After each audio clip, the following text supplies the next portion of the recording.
Welcome to Town Talk, the official podcast of Summerville, South Carolina, where we bring you the latest news and bring in some incredible guests to enhance our community and our communications. And before we dig in with our guest here, a very special guest, I'm very excited. This is our first podcast of 2024. So happy New Year's to all our podcast listeners. And we're really excited to see where this podcast goes in 2024. This is actually considered season 2. So every year will be a new season of the podcast. Nothing changes really, other than we'll just continue to bring incredible guests in and really personalize and be strategic and thoughtful about some of the communications that we bring you guys, and really bring you guys real honest communication and stuff that is really going to be beneficial to you, our community. And so before we start, I just want to thank all our listeners and our watchers, because we're on YouTube as well, for the dedication that you guys have taken into watching the podcast, listening to the podcast, and the feedback you all have provided. It has been amazing, and I'm very, very excited to see where this podcast goes and different things that we bring into it. But that said, Mayor Touchberry, welcome to the podcast. How are you doing today? I'm doing great. Thank you so much for having me. Yes. Especially episode 2, or not episode 2, season 2. Season 2, yes. So my lucky number is 2, so I feel at home here. I love it. And I think it's awesome that we're able to bring you on as our first guest of season 2, and also the new mayor of the town of Summerville. So congratulations on becoming mayor. How's it feel? Oh, it's exciting. Yeah. There's a kind of a humble feeling when you have the citizens select you for such a position. But we're excited to get to work. Yes, and that's all that matters. But it's we're really excited to work with you, and I'm excited to listen to you, but also work alongside you to enhance our public information and our communications to the community. But for anyone, because you were a guest before. Yes, I will link that in the bio if you want to listen to his previous episode. So you're our second guest on the podcast as well. So extra motivation for the episode. But in case anyone missed the first episode, can you just provide a brief background on Mayor Touchberry, what brought you to Summerville, and all that fun stuff? Yeah, absolutely. So my dad, Coach Tim Touchberry, he took a coaching job at Summerville in the late 70s, and I was actually born and raised in Summerville because of that move. Went to school here through Summerville Elementary and Austin. Then I ended up at Fort Dorchester, where my dad was an athletic director, before going to the Citadel. When I was after the Citadel, I became a civil engineer, and then my career took me in several different directions within South Carolina. But my wife and I are raising our kids here. We've been back in Summerville for over 10 years now. We moved back in 2013, and we're just excited to have our family here and be raising our kids in the community we both grew up in. That's such a cool story. But there's no better community, in my opinion, to raise a family. That's why I'm raising mine here as well. Absolutely. And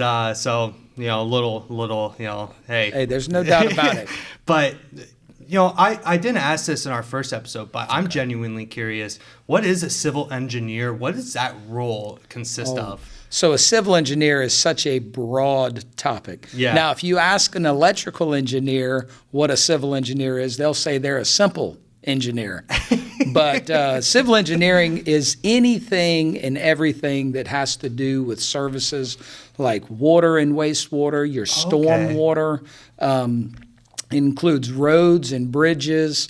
It includes, site work, and it's just even on to structural engineering is all part of civil engineering. Okay. So just about anything you think of, if you're in a building, a civil engineer had something to do with it. If you're walking down the street, a civil engineer had something to do with it. If you're on a bridge, a civil engineer had something to do with it. Wow, okay. So civil engineering is very broad. My role in civil engineering is I work in the transportation side of it, with bridges, roadways, rail projects, port projects. I was involved on that side of civil engineering. Okay. I am a professional engineer, a licensed professional engineer, but I've typically been in the construction side of our industry, making sure projects get done. Okay. Yeah. So you have that engineering background, and yes. You still work as a civil engineer currently, correct? I do. Yes. That's awesome. That's awesome, and thank you for kind of digging into that, because I mean it's also really cool to understand the different roles that our council members and our mayor have, because yes. At the end of the day, y'all are volunteers to our community. Correct. And so you're giving your extra time to our citizens and really providing that resource to our citizens. But I want to take it back a little bit, because as we started off, you're the new mayor for the town of Summerville. When that decision came, when you were like, do I want to run for mayor? What was that whole process like, and what ultimately led you to running for mayor? So, great question. The process was very long. Yeah. Over the period of time of over 6 months of really prayerful consideration, a lot of discussion, and I had come to the conclusion months prior to me announcing that I was not going to run for mayor. However, it just kept coming up in my heart that I believed our citizens wanted a different option. Not because of anybody being, like a bad candidate or anything like that, but I think they wanted another option, maybe a younger opportunity.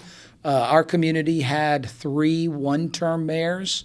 All kind of up in age. As a matter of fact, the entire time I have been alive, we've had a mayor kind of up in age to a degree. Mm-hmm. And I wanted to provide our citizens an opportunity to have a mayor that may be there longer than 1 term. You spoke about my background and how interesting it is that council members have different jobs and different careers. I think diversity in our expertise and our perspective adds value. Yes. And I believe that I could contribute in that way, kind of a different, unique perspective. There are not too many civil engineers in the world of politics. Yeah. But I think it's a very important background to contribute at that level. And probably the last piece that I think is extremely important is that from a regional standpoint, we have a lot of challenges. And civil engineers are solving problems of those challenges. I've spent the last 22 plus years in the transportation infrastructure industry, and when I knocked on doors, most of our community is concerned about the traffic and transportation and congestion. Yes. And so I have the background and the relationships I thought that would add great value in this role. So that's really what ultimately led to me saying, you know what, I want to provide this opportunity for our citizens and let them choose. Yeah, and I think it's also a really cool perspective that you had. And I think a lot of people who run for office have is, what are my hobbies? What are my personal interests? What are my expertise in? And how can I use that to help the community? And that's what you did. I always think that's so unique how that all plays out, Absolutely. And so I think the community is going to be really excited to see where that goes, and your background and the rest of the council's background, and how you guys come together to move forward Summerville. And we'll dig into that a little bit, but I want to stick on, before you were voted in as mayor or sworn in as mayor, the whole running and the campaigning. What was that like? Because this is the first time you've ever ran for a mayor role, right? Correct. First time in a mayor role, and I was on council, but I ran unopposed. So this was my first contested race. Oh, okay. So a lot of first. A lot of first. I will tell you, I love people, so I love getting out and meeting folks in our community. I love learning about the concerns and the different opportunities within our community as well. But I will tell you, those 9 months of hard campaigning, those are grueling. It really reminded me of Knob Year at the Citadel. I'm telling you, it was tough, but very rewarding, at the end of any difficult process. When you finish and you feel good about the way you conducted yourself through the campaign, and we felt good about the effort we put, we really just turned it over and said, God's will be done, and rested on that. And here we are today. I love it. And, I think it's the campaigning and everything like you said, can be grueling. I mean, obviously I've never done it. But from what I've heard and just it's a grueling process, and being able to really get out to the community and listen to concerns. I think that's important. That's a key topic I want to dig into now is listening to the concerns of our community. And one thing when I came into my role was try to figure out different ways to enhance the communications, but also listen to our community. And like on the podcast, bringing in not just our people from in town, like our staff and council, but going out into the businesses and listening to them and having conversations with them. And so why is that so important? I think that, and before, just to kind of add some beef to the question, it seems like a very easy answer, but it's not. And so I want to see what your thoughts are on why it's just so important to listen to every single person's opinions, thoughts, and concerns about our town. Well, first of all, I agree 100%. We need to be listening to the feedback from our community. And I appreciate all the feedback that is given to us, because at the end of the day, what it really comes down to is we don't know as much as we think we do. We all have blind spots. We all have our own perspective and our own experiences. But those aren't the same experiences. Those aren't the same things that other people have lived out in their lives. And if we don't truly listen to the people who live in different areas of our community, we won't know or understand what needs to be done and how we can contribute to help their quality of life be better or service them in a better way. It's extremely important from my perspective. I love that. And to dig into that a little bit, we have different avenues for the community to really reach out to us. But as the mayor, what are some things that you would like to see or the community can do now to really get their voices to be heard, and let their concerns be, heard and maybe even addressed? Absolutely. Well, the town website has a great deal of information. I know you were a part of recently updating the town website. Yes. I think you did a fantastic job.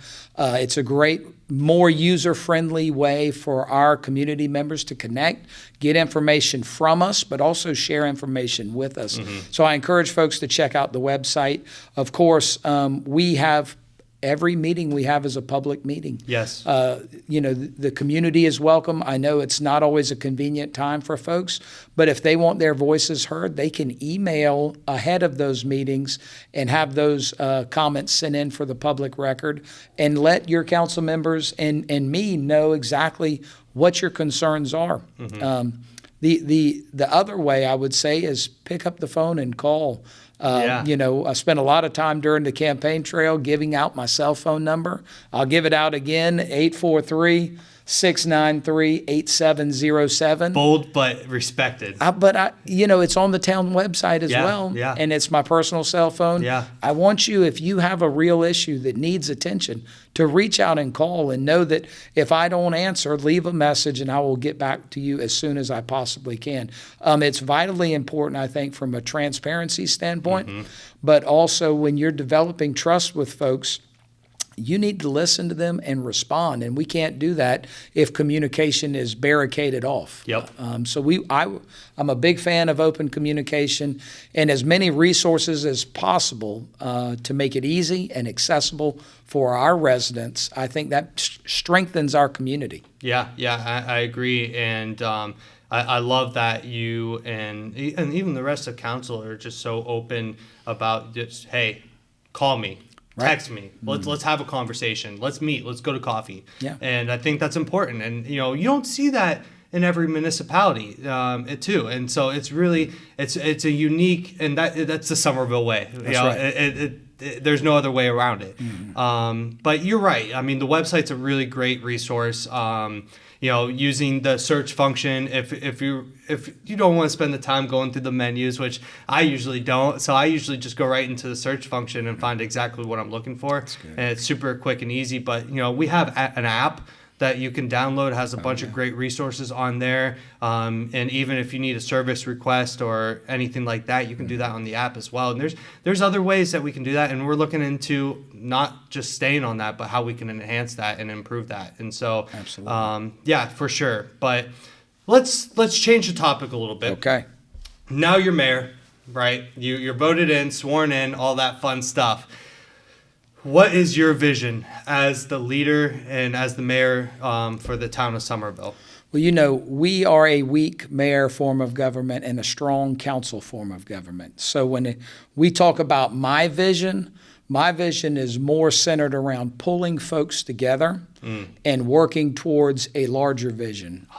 This includes engaging our citizens, engaging our business community, and really reestablishing what our vision is from the folks who put us in office. Yep. It's not for us to tell our citizens what they want. It's for our citizens to tell us what they want. And our job is to do everything we can to work towards that vision for as long as it takes to start delivering. So my vision is to really work with this council. I said it the other night, we just all got sworn in. I truly believe this council is a dream team. We have a very diverse group from a background standpoint. I'm excited to work with them. They all genuinely care about this community. And I think we have some substantial leadership within our council Absolutely. that can help us go to the next level. Absolutely. I'm very excited for that. I talked about the business community. Summerville Dream and the Chamber of Commerce are partners that we're going to work with on establishing this vision. I've met with both Rita Berry and Steve Doninger. Yep. And they're on board to do this, as well as we need to engage the county partners as well, because we're all in this together, and what happens in and around our town affects all of our residents. 100%. So we need to have a unified vision and then start putting a strategic action plan around that, and then we can measure and monitor ourselves for success. And in areas where we need to monitor and adjust, we make those adjustments, but keep working towards the goal and the vision that our citizens and our business community want. Yeah, and I love that. And I think you make a really good point that it's just looking at being unified and coming together to enhance our town and our home. And I think that's just so important. But most of our council, we got most of them on the podcast. So if anyone wants to listen and get to know them a little bit, their episodes are available. But our new council members as well, I'm planning on getting them on the podcast. It's in the works. So we're trying to get everyone involved so the community can really get to know them from their background perspective. It's just an easier way to understand them, Absolutely. But no, I love that. And, obviously coming up with a strategic vision is a huge goal coming in as a mayor. Yes.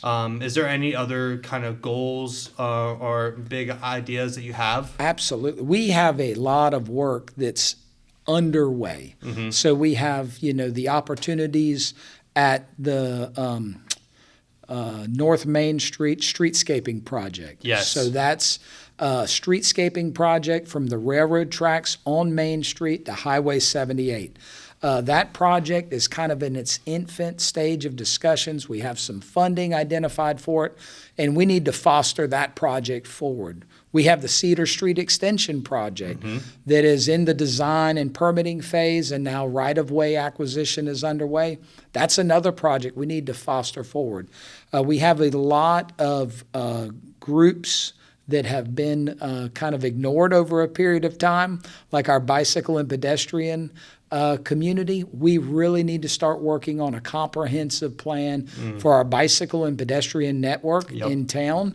That's not only a quality of life thing, but it's a health thing. It's a safety Absolutely. item. And it's extremely important for our economy and our connectivity as a community. So we need to work on that. Of course, traffic congestion is a major hurdle on North Main Street, where we have a study going on and that I hope leads us to a conclusion that we need to tie Berlin Myers on the north side of towards I-26. We need to tie it directly to I-26 on that north end and not have it go onto Main Street and clog all of the areas around Walmart and Target and Azalea Square and all of that. So we have a lot of things that we're going to continue to push.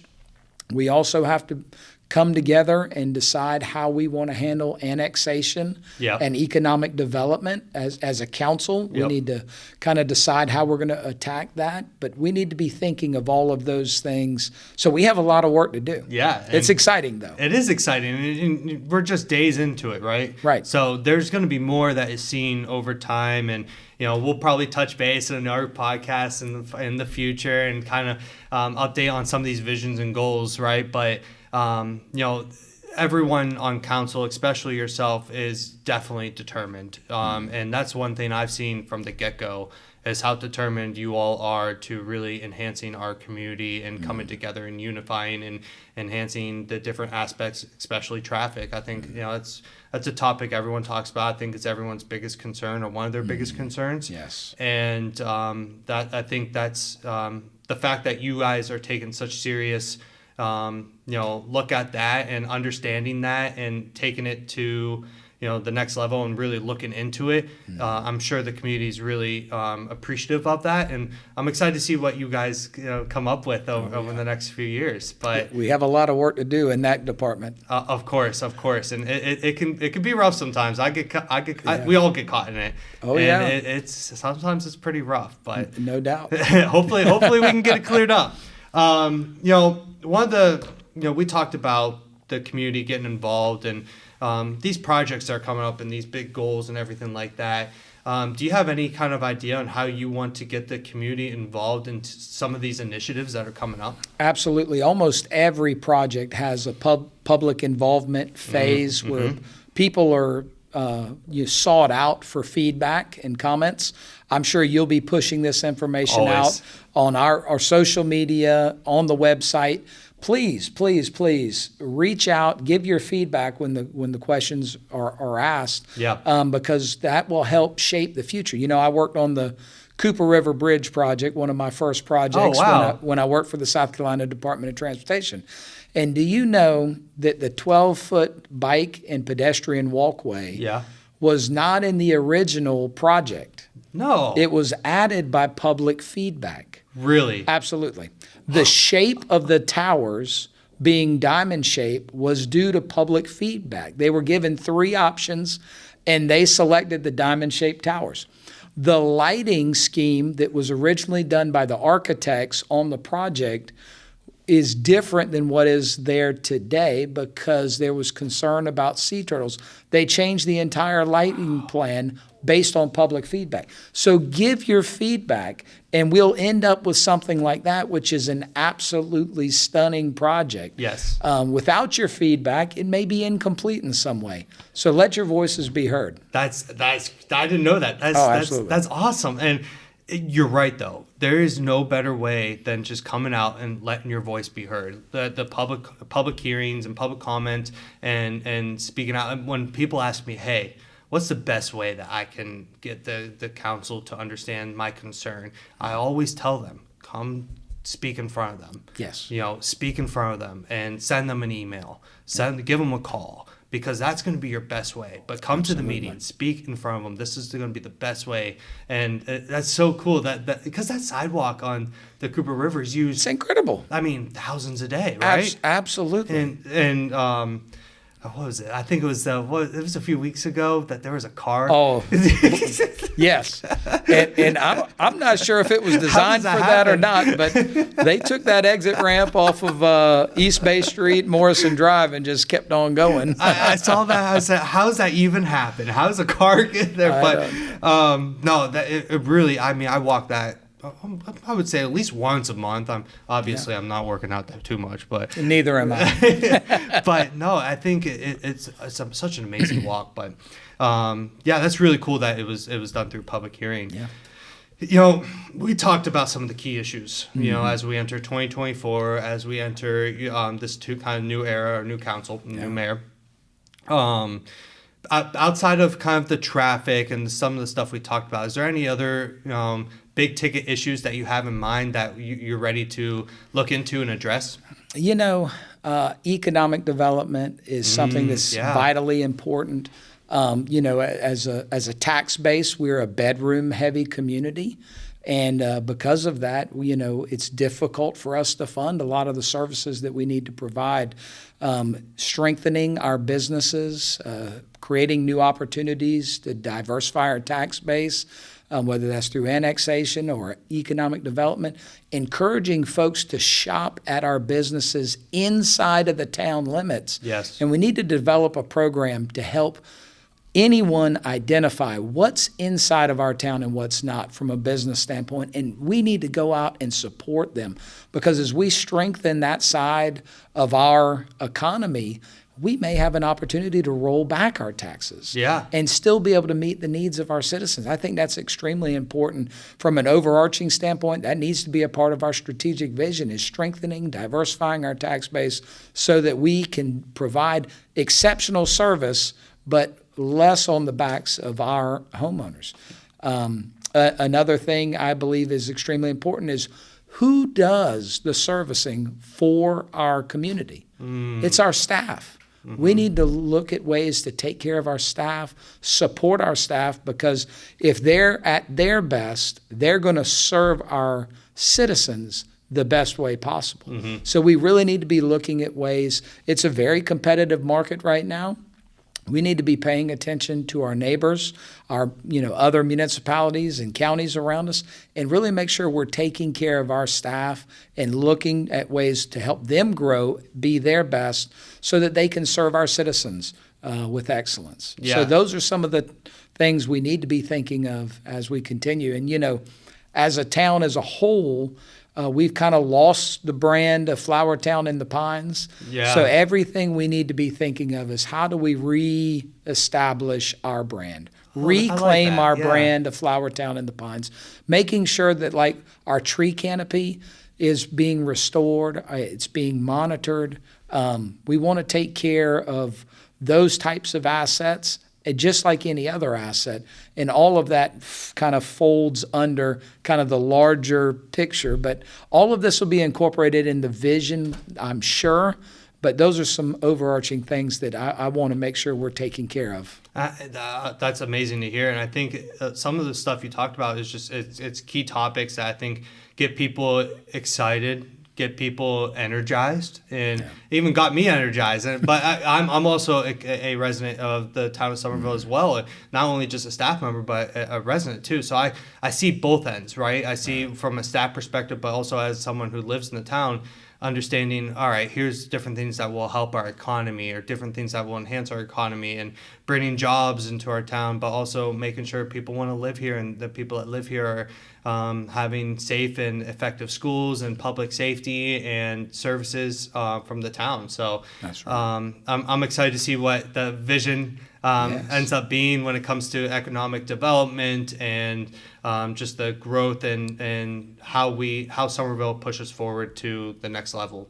And but also at the same time, like every council will admit, is stay in Summerville, because every council member does not want to change Summerville. They love Summerville. And I know I'm speaking for them, but I know it for a fact that I feel confident in saying that, because everyone in Summerville on our council and staff and everyone that works here has such a love for this town and for the roots of it and the history of it, that they take that into a lot of consideration with every decision that they make. Absolutely. We have a special place, and we have to take care of it.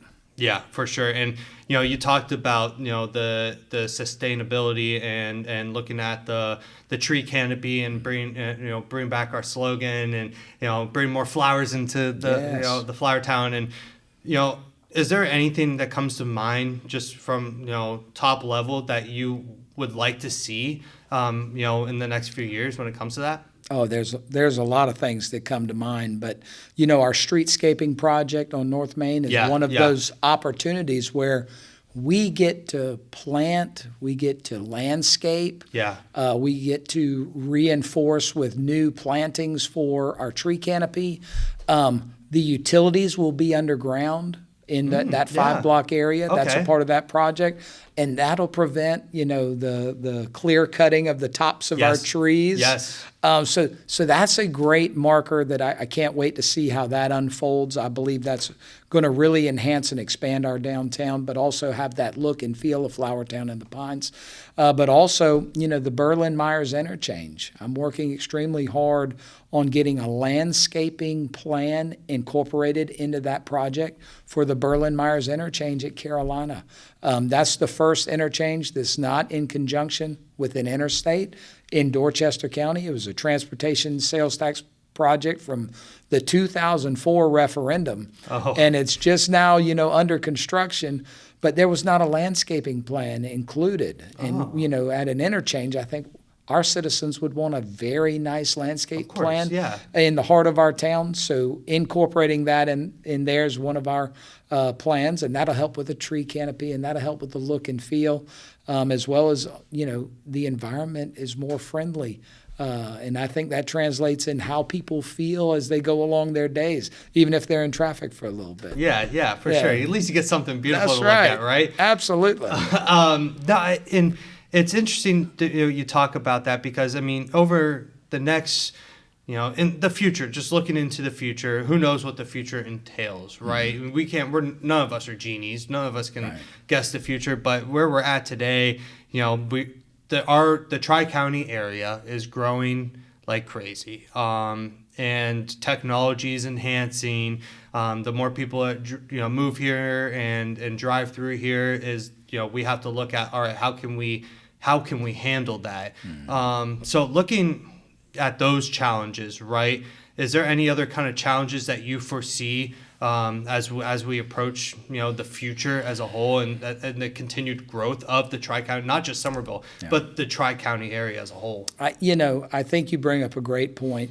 We are a part of a region, mm-hmm. and everything that happens within this region directly affects our citizens here in town. I don't know if I have the silver bullet. You're not a genie? Nope, to solve those challenges, but I know that we can't do it by ourselves. So I'm committed to be engaged in the region, involved with the Council of Governments, involved in chats, and make sure that our voice is being heard and that we're contributing to solutions for the challenges that are going to face our region. We can't sit with our head in the sand in Summerville and think that everything's going to go well.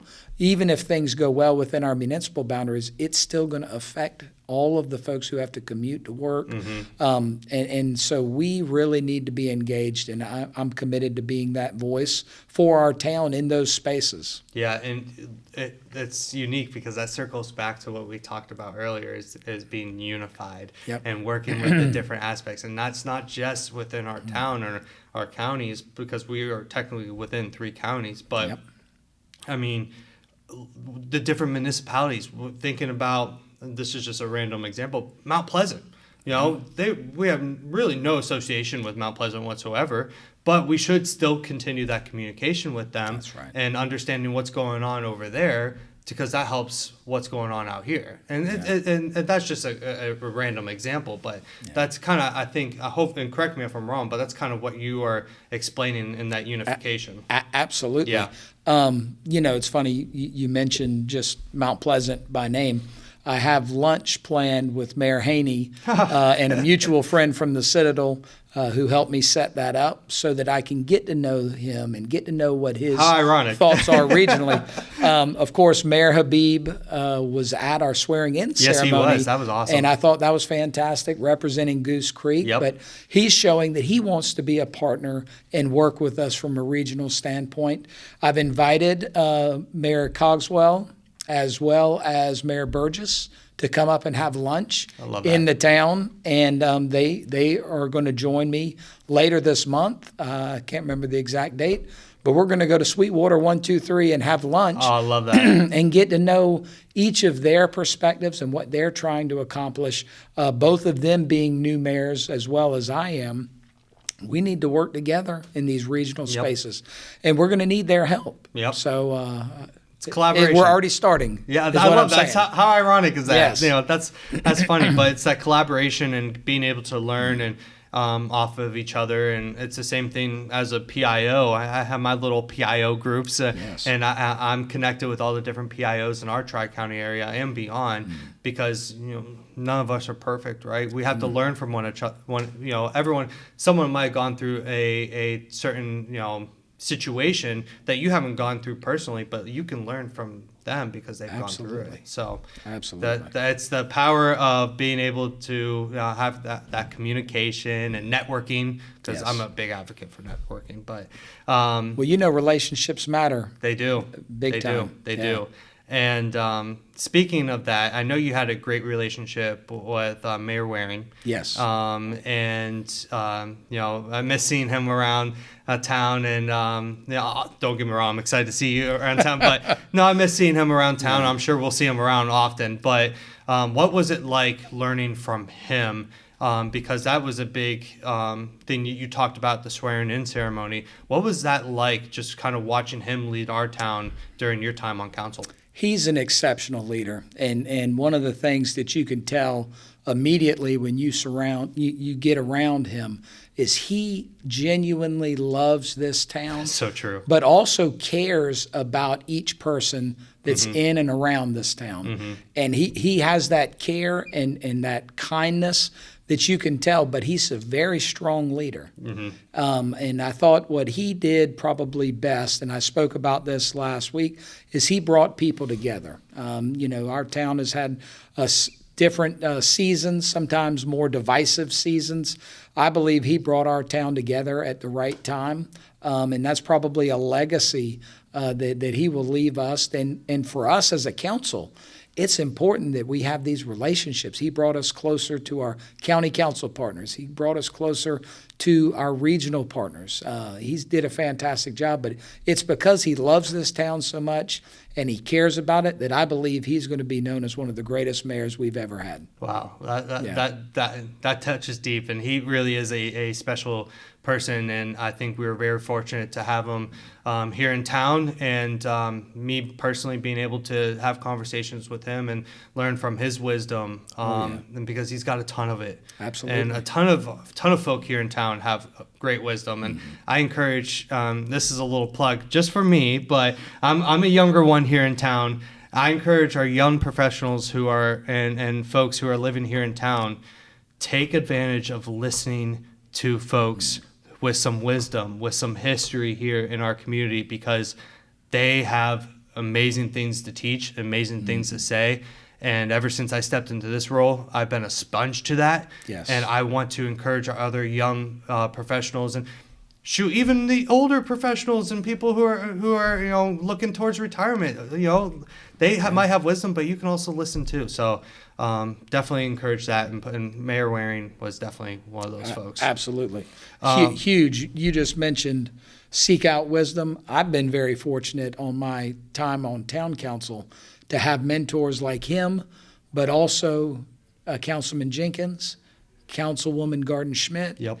Councilman Brown, Councilman Jackson. Yep. I've had folks who have been engaged in politics and engaged in serving this town and this community for a long time, and I've really valued all of the mentorship they've given me as a younger council member. So Yeah. yes, do that. It does benefit you, no doubt. For sure. And like we touched on earlier, I'm really excited to see how you and council work together to enhance our community, enhance our town, and enhance our economic development and how we're going to move forward. And I'm excited to see it. And we'll see where everything kind of builds up, and we'll get there, right? We'll get there. We'll get to the 4 years, and then we'll see what happens later. That's but, right. Before we wrap up and go our separate ways, tonight, I know this will be posted after the championship game tonight. But we're going to see if you were right, because our listeners are going to be like, all right, he was right or he was wrong. Who do you think's winning tonight for the college football championship game? The college football championship game, I truly believe Big Blue is going to sock it to him. I truly believe. I'm an Ohio State fan. No judgment, but so Michigan. It's hard to root for Michigan. I see you wearing purple. I am wearing purple. I feel very sure who your team is. No, but do you have a score? Do I have a score? Well, now I'm really testing you.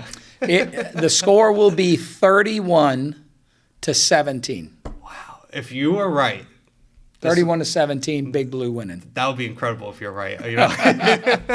But Mr. Mayor, before we wrap up the podcast, is there anything else you would like to share? For the sake of community, and I know before you answer, I know we'll continue to collaborate on bringing maybe more podcast episodes between you and I to update the community from your perspective and different things like that. But right now, is there anything else for the sake of community you would like to share? Really, Chris, the community, the people in this community, the people who serve this community, from our staff, that's what makes us so special. It's really the people. And I couldn't be more proud to represent the team of professionals who work at the town, but also to serve together with y'all, the community at large, the town of Summerville. The people make it so special. And that's probably the greatest gift of being born and raised here, is to be surrounded by a community like ours. Yeah. And please reach out with your feedback, anybody, at any time, because we don't want to lose that. For sure.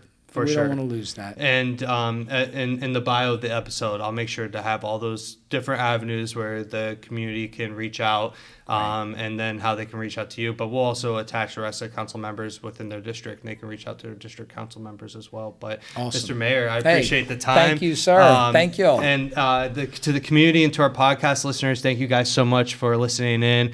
Like I said at the beginning, I'm really excited for season 2.